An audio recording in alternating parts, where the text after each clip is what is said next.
Vamos abrir a palavra de Deus em 1 Samuel, no capítulo 1. Os irmãos sabem, nós estamos fazendo a exposição da carta aos Efésios. Estamos dando uma pausa nesta manhã, porque muito me chamou a atenção o texto de 1 Samuel, mais uma vez, no capítulo 1, e leremos os versos de 1 a 10. De 1 a 11. Ontem nós tivemos uma festa aqui na roça, mas foi aqui do lado mesmo. Eu queria, assim, agradecer a Deus pelas vidas dos irmãos que fizeram as barracas, o nosso grupo do Ministério de Casais, grupo maravilhoso que está se preparando para o retiro, o encontro de casais, que será uma grande bênção em nome de Jesus. Depois de 12 anos, pela primeira vez, eu e Cristiane não vamos participar, mas nós temos um grupo, uma equipe maravilhosa que, com a bênção de Deus, faz o encontro acontecer. Eu estarei, se Deus permitir, pregando na Convenção Batista Baiana e, por este motivo, depois de 12 anos, não vou estar presente. Mas eu quero, assim, tenho certeza que mais uma vez será uma grandiosa bênção, como tem sido todos os anos. 1 Samuel capítulo 1, os versos de 1 a 11, diz assim: Havia certo homem de Ramataim, Zofita, dos montes de Efraim, chamado Eucana, filho de Jeroão, neto de Eliú e bisneto de Tou, filho do efraimita Zufi.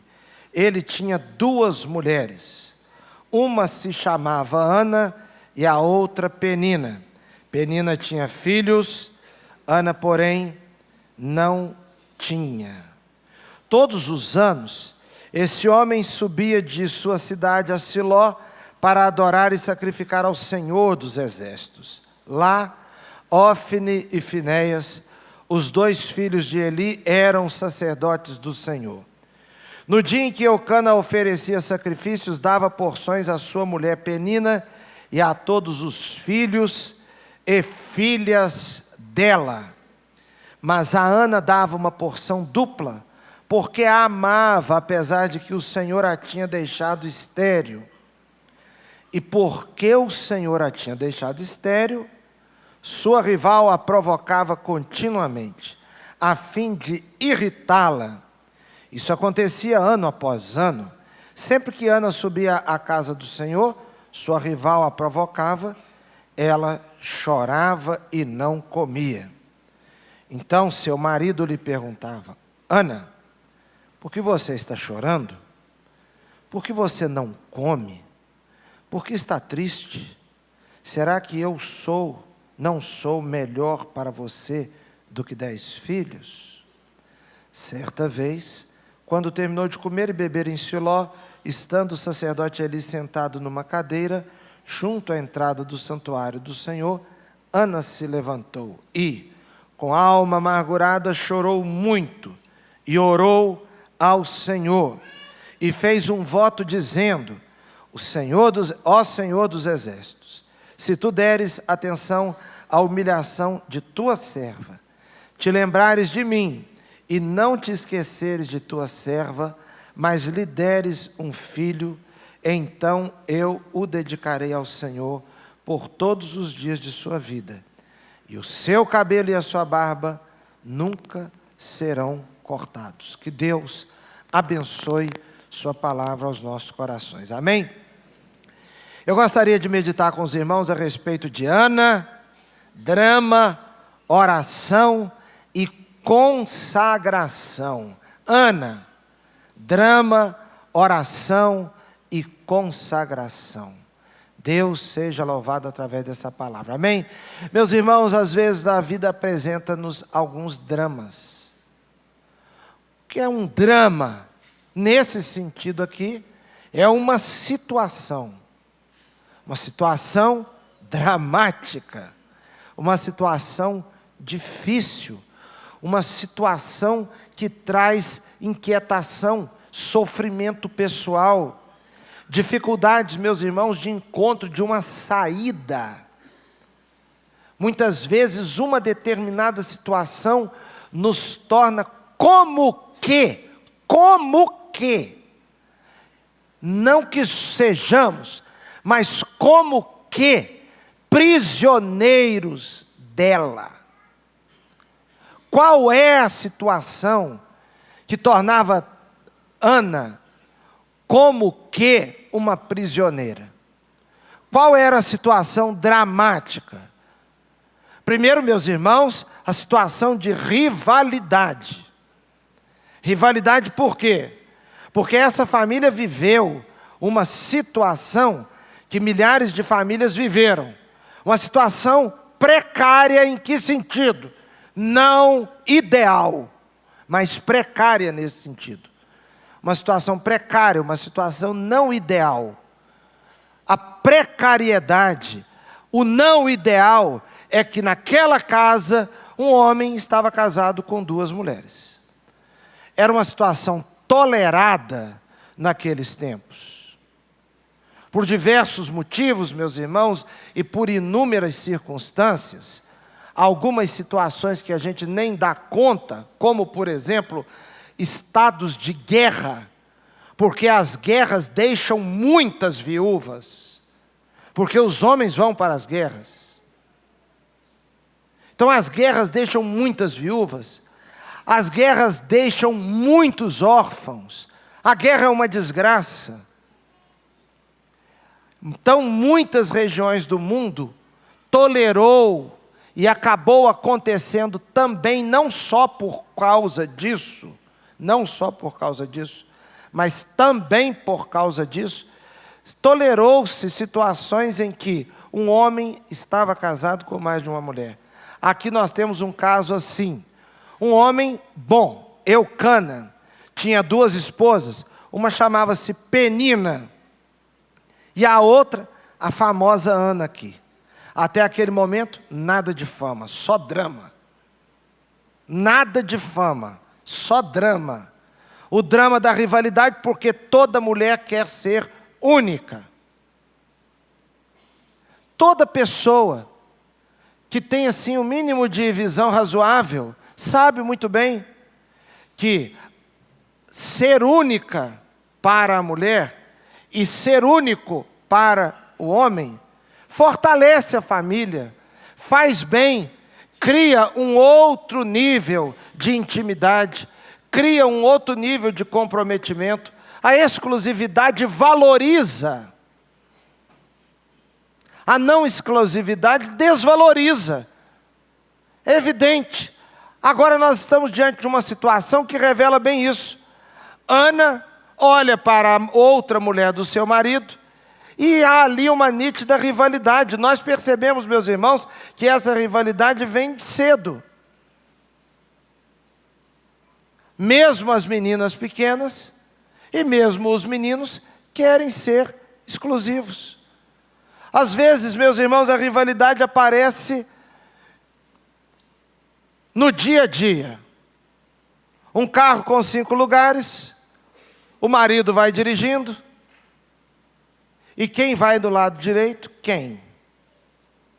A mãe ou a esposa? Já nasce ali, às vezes, uma rivalidade. Porque, às vezes, a infantilidade de uma, ou da outra, ou das duas, faz parecer que quem está do lado direito é mais amada, e a que está atrás é menos amada. A bobeira humana é assim mesmo. E, às vezes, a sogra que mal pode entrar no carro na parte de trás, tem que ir para trás porque tem uma menina ciumenta na frente e não deixa a sogra ir na frente, porque senão o mundo dela acaba. Ou às vezes tem uma sogra, também menina demais, que quer porque quer ir na frente, para mostrar para a nora que o filho gosta mais dela do que da nora. É doença para todo lado. Você imagina a rivalidade ali no caso de Ana e Penina. Saía o Eucana no Fusca dele, E só tem um lugar do lado direito. Então o texto chama de rival, porque não havia assim um espírito de cooperação. De jeito nenhum, a Penina iria fazer uma maquiagem para ajudar a Ana. Ela queria que a Ana saísse de casa igual uma palhaça. Por sua vez, a Ana também não emprestava a maquiagem dela para a Penina. Por quê? Porque ela queria mesmo que a Penina mostrasse aquela cara feia dela. Então, meus irmãos, um espírito de rivalidade.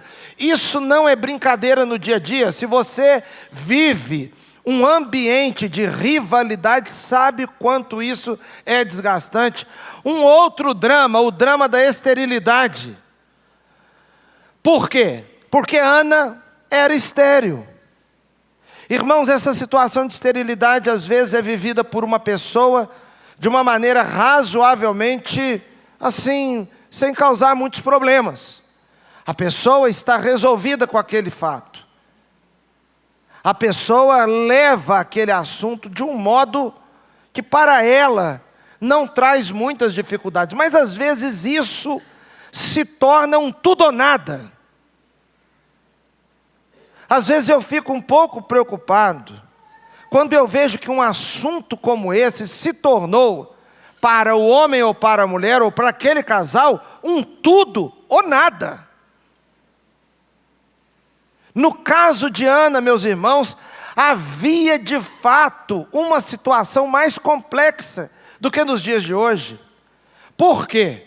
Porque naquele tempo, uma mulher que carregava um problema como esse, e mesmo que o problema fosse o seu marido, a culpa recaía sobre a mulher. Naquele caso já não recaía. Por quê? Porque a outra mulher de Eucana tinha filhos. Então sabia-se que o problema não era com Eucana, mas com Ana. E para Ana, então, era um tudo ou nada, porque era principal praticamente. Era o principal desejo da vida de uma mulher. Então ela teve que viver estava convivendo com a esterilidade. Um outro drama, meus irmãos, era a provocação. O texto diz que a sua rival, no verso 7, a provocava. Provocava quando? O texto diz que eles subiam a Siló, uma vez por ano. Então Eucana, com seus filhos e filhas, da parte de Penina, Penina e Ana. A família ia a Siló. Ia fazer o quê? Ia sacrificar, ia oferecer as ofertas. Iam cultuar no templo. Lá estavam os 2 filhos de Eli como sacerdotes. Então eles se apresentavam aos sacerdotes. Era um momento, meus irmãos, de felicidade para uma família. Era um momento de culto para a família. Muitas vezes a família ia em direção ao templo, ia em direção ao lugar das ofertas, dos sacrifícios, como nós vamos ao templo, como nós vamos a uma festa na igreja, como nós vamos a um culto. Era uma hora de satisfação, de gratidão, muitas vezes de apresentar ofertas daquilo que foi colhido durante o ano.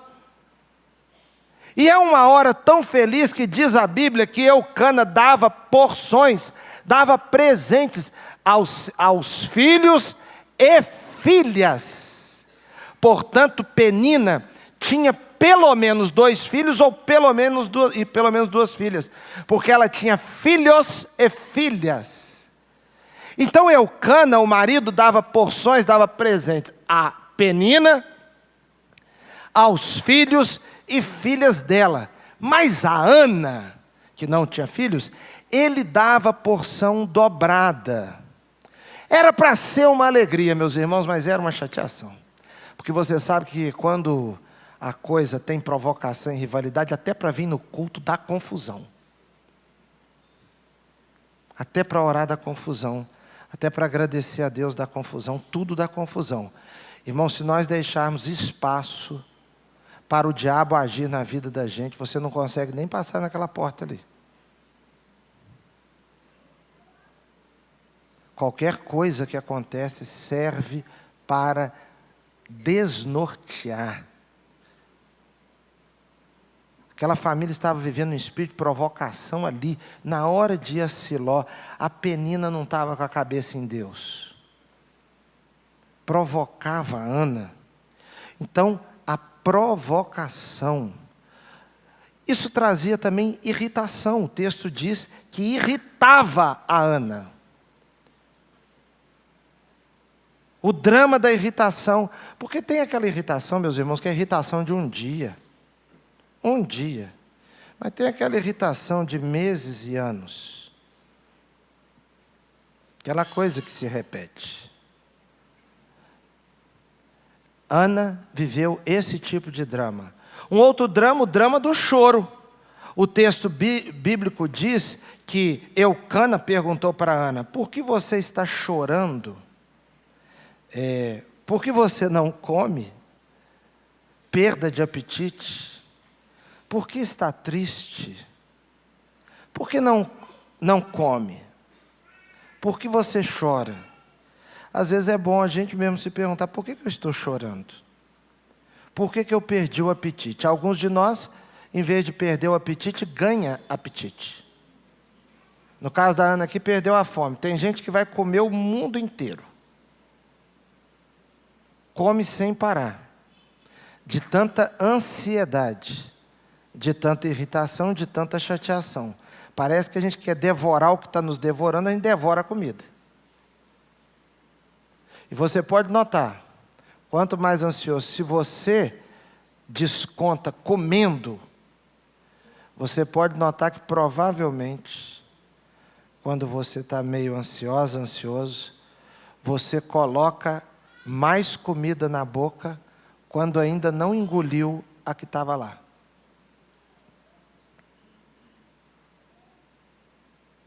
E uma outra coisa, a pessoa muito ansiosa tende a mal mastigar, engole.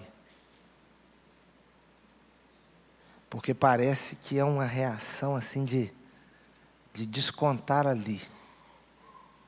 A Ana, no caso, não ficou comendo demais, não.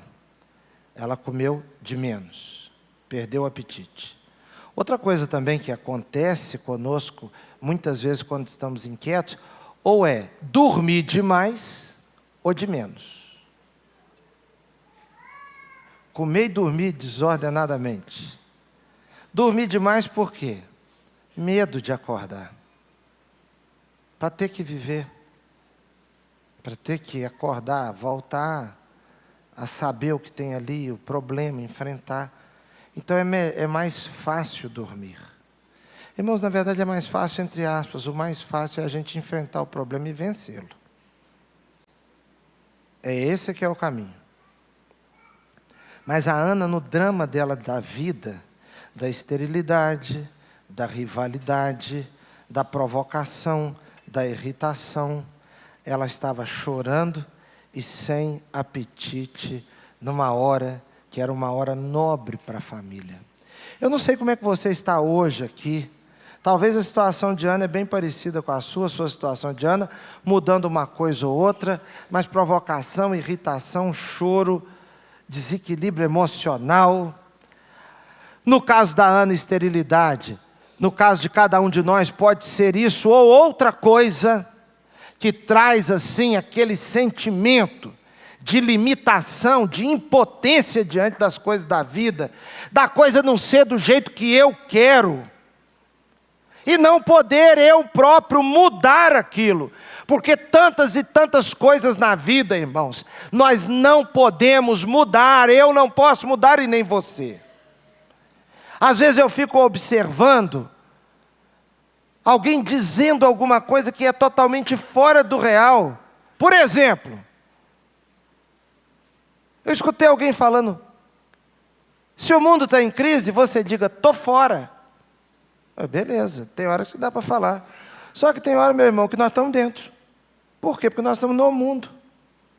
E o mundo com certas crises não tem jeito. É a mesma coisa de você ser lançado dentro de um rio e dizer, rio, estou fora. Está fora de onde? Está aí dentro. Está molhado aí, está encharcado, seu pé está aí. É a gente dizer assim, Covid, naquele meio da pandemia, estou fora. Está fora como? Se o nariz está escorrendo, você está tossindo. Você pode não estar apavorado como o mundo está, mas você está dentro. Você está no mundo. Jesus disse assim: não peço que os tires do mundo, mas guarde do mal. É o guardado que nós devemos estar. No caso da Ana, ela não poderia negar a realidade. A realidade é que ela tinha realmente uma limitação seríssima. Seríssima para ela. Para outra pessoa podia não ser, mas para Ana sim. Mas o texto bíblico diz, meus irmãos, que a Ana foi mais uma vez com Eucana, lá para oferecer os sacrifícios. Só que aí, com a alma amargurada, ela foi até o templo. O que é a alma amargurada, irmãos? A alma amargurada, a amargura. Amargura em dois sentidos. Um sentido pode ser amargurado com a penina, amargurada com a penina. A amargura da penina. A Bíblia fala sobre amargura, raiz de amargura. A Ana muito bem podia estar amargurada com penina. Por que penina fica ali, cutucando justamente na minha fragilidade? Porque talvez as implicâncias de penina com ela fosse do tipo: que bom ter filho, né? Ter filho é uma bênção. Quem não tem não sabe. Irmãos, é difícil isso. Porque ia lá no ponto fraco. Você sabe que o seu ponto fraco é conhecido. Conhecido do diabo, conhecido muitas vezes das pessoas. Aquela provocação e aquela implicância é igual apelido. Apelido, nós sabemos que na escola chamou de um apelido, ficou com raiva, pronto. A chance do apelido pegar é grande. Tinha um senhor, ele morava no Abrigo, lá em Moimirim. Eu cresci, ele já era idoso. Colocaram um apelido nele, até hoje nenhum de nós lá sabe o apelido dele. Meu pai sabe, meus colegas de infância eu já perguntei, ninguém sabe o nome dele. Todo mundo chamava de Babá. Eu me lembro que ele usava bota, usava um chapéu, corrião, vinha descendo. Tinha um problema na vista, aí ele apontava lá em cima no morro. Sempre alguém lá de baixo gritava: "Oh, Babá!" A gente via aquele homem idoso tirando a correia, descendo, correndo, todo desengonçado, podendo cair. Muitas vezes eu vi caindo, correndo atrás dos meninos para bater com o corrião em quem chamasse de babá. O chapéu voando, aquela cena. Eu me lembro que meu pai detestava aquilo. Babá! Ele ficava transtornado, descia correndo. Eu me lembro de uma vez que o meu pai falava: "Sou fulano", aí chamava pelo nome que eu não me lembro. Pode, deixa. E os meninos, irmãos, provocar os outros sempre foi da natureza humana. O ser humano gosta de pisar no outro. O ser humano gosta de quebrar a cana que está rachada, apagar o pavio que fumega. O ser humano não tem pena, compaixão do outro. Uma coisa que parece assim, babá, fazia aquele transtorno. O outro era o urso. Chamava o camarada de urso. Ele descia, mesma coisa, jogando pedras nos outros. Esse eu me lembro, chamava-se Luiz. Meu pai botava ele para dentro, para tirar ali da confusão. E o medo que tinha. Às vezes pegava as coisas e ia para cima dos outros. Irmãos, as provocações têm essas coisas assim, mas tem as nossas provocações do dia a dia.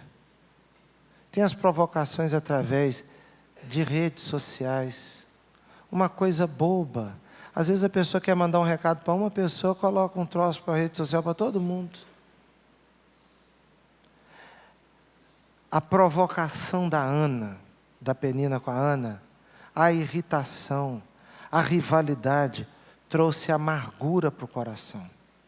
E preste atenção na grande pergunta: para onde você leva as suas amarguras? Para onde você leva as suas amarguras? A Ana foi ao templo e orou. Irmãos, os nossos dramas são resolvidos na presença de Deus. Diz o texto bíblico que ela derramou o coração, falou com o Senhor. Naquele momento de oração, ela chorou, fez um voto. A Ana estava chorando e estava orando, e orando de um modo que ela não falava alto, mas ficou balbuciando a sua oração.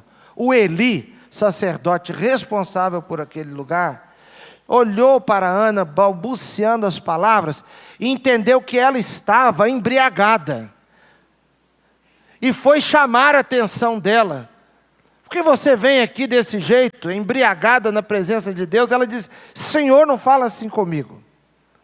Eu não estou embriagada. Eu estou com a minha alma pesada, estou com a minha alma amargurada. Irmãos, nós nunca sabemos o que quem está próximo a nós está passando.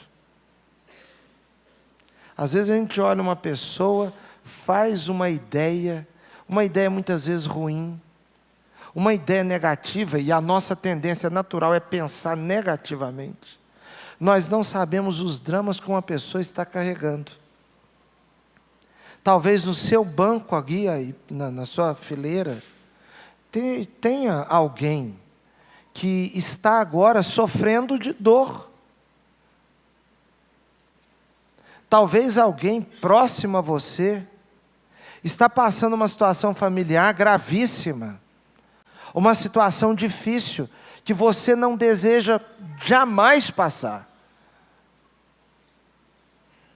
Talvez uma pessoa que você acha que é pão dura, que é mão de vaca, tira o escorpião do bolso, você não sabe a luta que a pessoa está para pagar os seus compromissos. Outra hora, meus irmãos, nós estamos querendo sorriso de quem não está em condições de sorrir naquela hora. Eu me lembro, nós fomos uma vez aqui num congresso, porque aquilo me marcou, por isso que eu já contei mais de uma vez.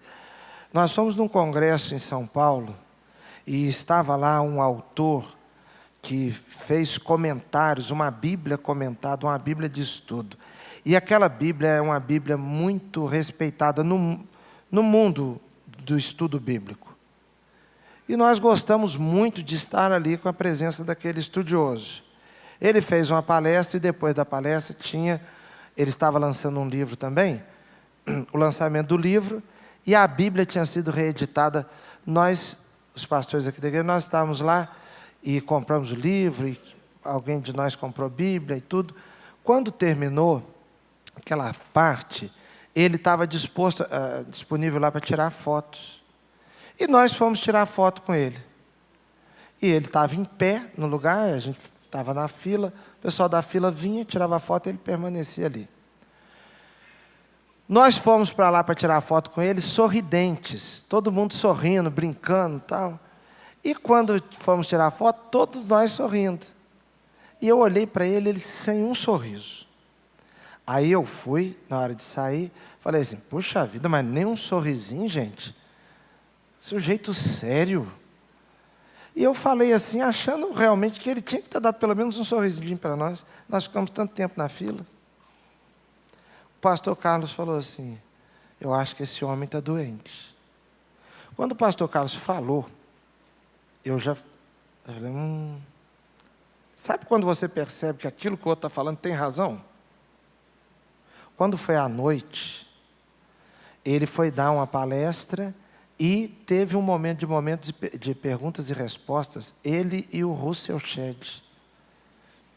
E aí, no meio da entrevista com ele falou que estava enfrentando uma enfermidade e que sentia dores 24 horas por dia. Irmãos, eu fiquei com tanta vergonha do comentário que eu fiz. Porque quem está sofrendo dor não está com vontade de rir, não. No normal. Você olha para uma pessoa e acha que ela é antipática. Às vezes não é antipatia, às vezes é timidez. Você olha uma pessoa, acha que ela é antipática, às vezes não é antipatia, é vergonha. Porque quando nós temos um problema, meus irmãos, e a gente chega num lugar igual um culto assim, a gente acha que todo mundo está olhando para nós, sabendo do nosso problema. Sabia disso? A pessoa pensa assim, está todo mundo com o que está na minha cabeça, está na cabeça de todo mundo. Então existe assim um receio, uma vergonha. Se alguém conversar, cochichar no ouvido e olhar para você, você já pensa que a pessoa está falando sobre aquilo. É desse jeito. Nós não sabemos os dramas. A Ana estava ali amargurada, mas foi para o lugar certo, foi para a oração, derramou o coração diante de Deus, colocou a sua amargura, chorou diante de Deus, mas não só isso, fez um voto. O texto bíblico diz que a Ana, orando a Deus, com o coração amargurado, ela diz no verso 11, fez um voto, dizendo, ó Senhor dos exércitos, se me deres atenção, à humilhação de tua serva, te lembrares de mim, e não te esqueceres da tua serva, mas lhe deres um filho, então o dedicarei ao Senhor por todos os dias da sua vida. O seu cabelo e a sua barba nunca serão cortadas. Era um símbolo de consagração, de separação. Então preste bem atenção. Ela orou, levou a amargura, mas fez um voto a Deus. Irmãos, qual é o voto? O voto de consagrar o filho se fosse concedido. E por que é importante isso, essa fase da consagração? Porque nós oramos, irmãos, e não podemos orar, porque Deus não terá compromisso com orações que não sejam consagrados os resultados a Ele. Eu não posso e nem você orar pedindo uma coisa que não será para a glória de Deus. Você não pode pedir a Deus para passar num concurso, para depois que você passar no concurso, você ficar soberbo, soberba, você se sentir maior do que os outros, mais esperta, mais esperto, pisar nas pessoas. Você não pode pedir a Deus uma promoção no seu trabalho para ser promovido e sair pisando nas pessoas que você lidera. Você não pode se embrutecer com a bênção que Deus lhe der.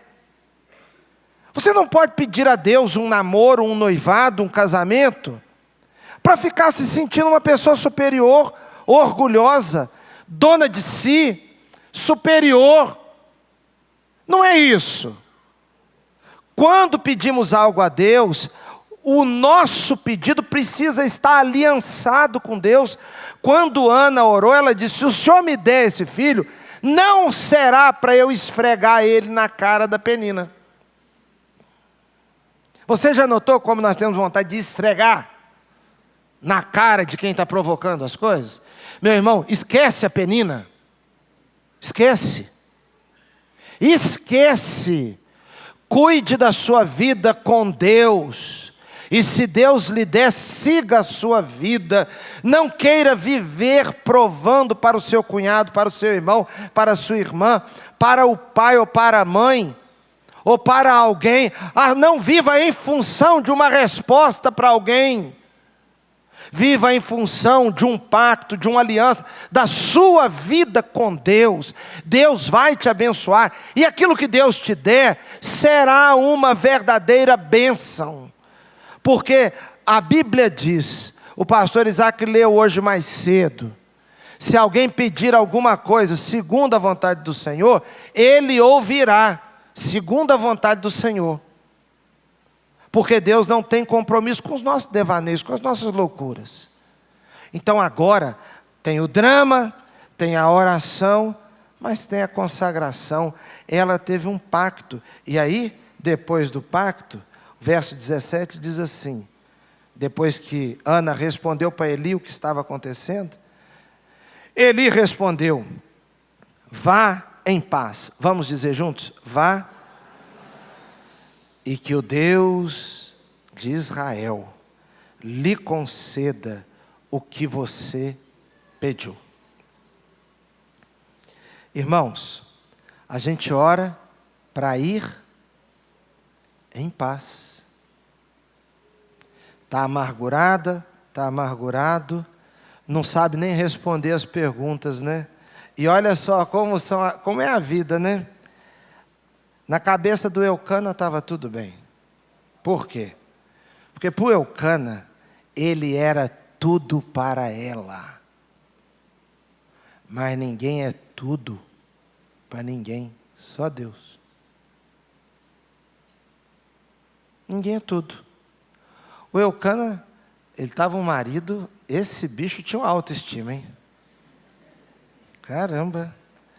Ele virou para Ana e disse assim: ô Ana, eu não estou valendo mais do que 10 filhos? O bicho devia ser bonito demais, não?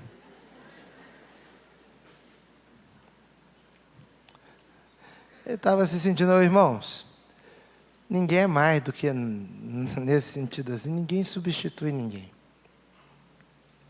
A gente não tem até que ter muitos ciúmes, assim, não tem que ter ciúmes de certas coisas, de certas pessoas, porque nós não vamos substituir certas pessoas.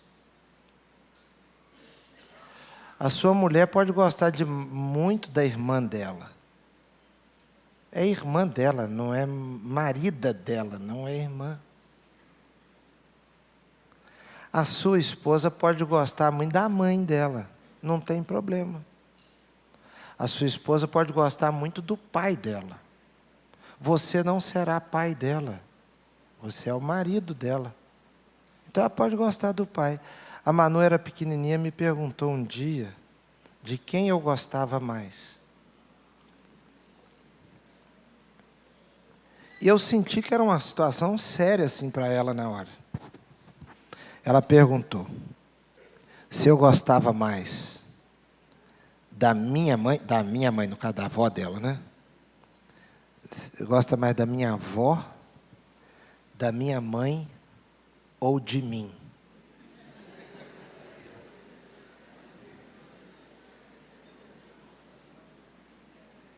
Tem horas que a gente não sabe responder, né? Todo mundo.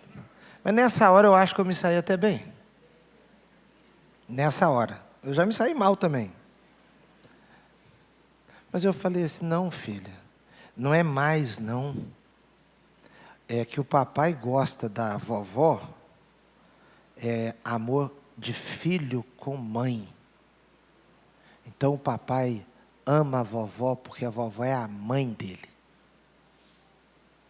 O papai gosta da mamãe, da sua mamãe, como marido dela. Então é amor de marido. E o papai gosta de você, ama você, como seu pai. Então é amor de pai com a filha. Então nenhum é maior não, mas eles são amores. Tudo é igual, mas é diferente. Então é isso. Eu jamais vou substituir o meu sogro na vida da minha esposa. Não tem disputa. Vai disputar como? Vai disputar como? A pessoa que entra numa disputa dessa, ela é maluca. Ela é doida, ela está querendo ganhar de uma coisa que é invencível. Não tem como. Você vai disputar o seu marido com a mãe dele. E você que é mãe vai disputar o seu filho com a mulher dele. São coisas diferentes. São totalmente diferentes. A mulher nunca vira mãe.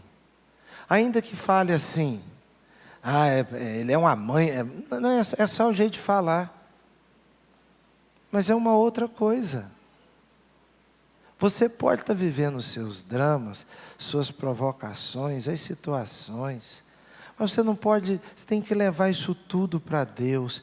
E levantar e sair transformado. A Ana, amém. Amém. Eu não sei se foi um espirro ou se foi um glória a Deus. Mas de qualquer maneira, glória a Deus.